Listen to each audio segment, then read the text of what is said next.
জুলাই আন্দোলনের সময় এবং তার পরবর্তীতে তৈরি পোশাক সহ অন্যান্য খাতের যেসব কারখানা ও ব্যবসা প্রতিষ্ঠান বন্ধ হয়ে যায় ১.৫ বছর পরও সেগুলো চালু করা সম্ভব হয়নি। নতুন ব্যবসার ক্ষেত্রও তৈরি হয়নি।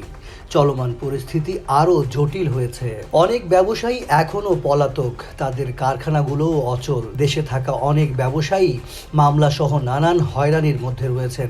এর সঙ্গে রয়েছে গ্যাস ও বিদ্যুতের সংকট। ডলারের অতি মূল্যায়ন তো রয়েছেই, যা ব্যবসা বাণিজ্যের ব্যয় বাড়িয়েছে অনেক গুণ। ফলে দেশের ব্যবসা বাণিজ্যে এখনও দুর্দিন কাটেনি। জাতীয় সংসদ নির্বাচন ঘনিয়ে এলেও অনিশ্চয়তা কাটেনি। আইন শৃঙ্খলা পরিস্থিতি নিয়ে সবার মধ্যে উদ্বেগ, উৎকণ্ঠা।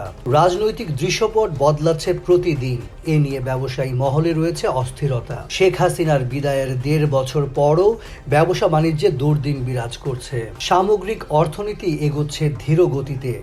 নেই নতুন বিনিয়োগ। মূল্যস্ফীতির উচ্চচাপ, রাজস্ব আদায়ে ধীরগতি, ব্যাংক খাতের অনিশ্চয়তা, ঋণের চড়া সুদ, বৈশ্বিক মন্দা পরিস্থিতি এ সংকটকে করেছে আরও ঘনীভূত। বিশ্লেষকরা বলছেন, নির্বাচন না হওয়া পর্যন্ত এই অনিশ্চয়তা কাটানোর সুযোগ নেই। সামষ্টিক অর্থনীতির গতি বাড়ারও সম্ভাবনা নেই। তবে জাতিসংঘের শিল্প বাণিজ্য সংস্থা আংটাড বলছে, আগামী নভেম্বরে উন্নয়নশীল দেশের চূড়ান্ত স্বীকৃতি পেতে যাওয়া বাংলাদেশের জিডিপি প্রবৃদ্ধি চলতি বছর হবে 4.6%, যা গেল বছরের তুলনায় কিছুটা বেশি। বাংলাদেশ ব্যাংকের তথ্য অনুযায়ী অক্টোবর শেষে বেসরকারি ঋণের প্রবৃদ্ধি দাঁড়িয়েছে 6.23%, যা 2003 সালের পর সর্বনিম্ন। কারণ সাম্প্রতিক সময়ে দেশে ব্যবসা বাণিজ্য বৃদ্ধির কোনো সুযোগ তৈরি হয়নি, যে কারণে মূলধনী যন্ত্রপাতি, আমদানি ঋণপত্র খোলার হার 2025 সালে পূর্ববর্তী বছরের তুলনায় প্রায়